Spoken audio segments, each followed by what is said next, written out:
चाणक्य नीति, 9वां अध्याय। तात, यदि तुम जन्म मरण के चक्र से मुक्त होना चाहते हो तो जिन विषयों के पीछे तुम इंद्रियों की संतुष्टि के लिए भागते फिरते हो उन्हें ऐसे त्याग दो जैसे तुम विष को त्याग देते हो। इन सब को छोड़कर है तात तितिक्षा, ईमानदारी का आचरण, दया, शुचिता और सत्य, इसका अमृत पियो। एक वो कमीने लोग जो दूसरों की गुप्त खामियों को उजागर करते हुए फिरते हैं उसी तरह नष्ट हो जाते हैं जिस तरह कोई सांप चींटियों के टीलों में जाकर मर जाता है। दो शायद किसी ने ब्रह्मा जी, जो इस सृष्टि के निर्माता है, को ये सलाह नहीं दी कि वह सुवर्ण को सुगंध प्रदान करे, गन्ने के झाड़ को फल प्रदान करे, चंदन के वृक्ष को फूल प्रदान करे, विद्वान को धन प्रदान करे, राजा को लंबी आयु प्रदान करे। 3 अमृत सबसे बढ़िया औषधि है। इंद्रिय सुख में अच्छा भोजन सर्वश्रेष्ठ सुख है। नेत्र सभी इंद्रियों में श्रेष्ठ है। मस्तक शरीर के सभी भागों में श्रेष्ठ है। 4 कोई संदेशवाहक आकाश में जा नहीं सकता और आकाश से कोई खबर आ नहीं सकती।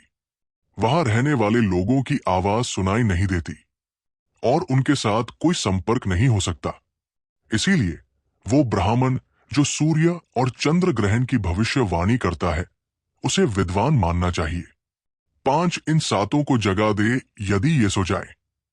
1 विद्यार्थी 2, सेवक 3, पथिक 4, भूखा आदमी 5, डरा हुआ आदमी 6, खजाने का रक्षक 7, खजांची 6 इन सातों को नींद से नहीं जगाना चाहिए।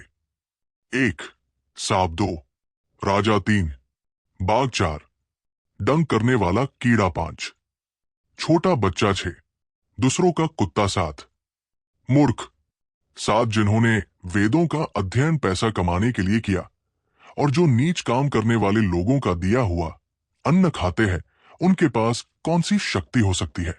वो ऐसे भुजंगों के समान है जो दंश नहीं कर सकते।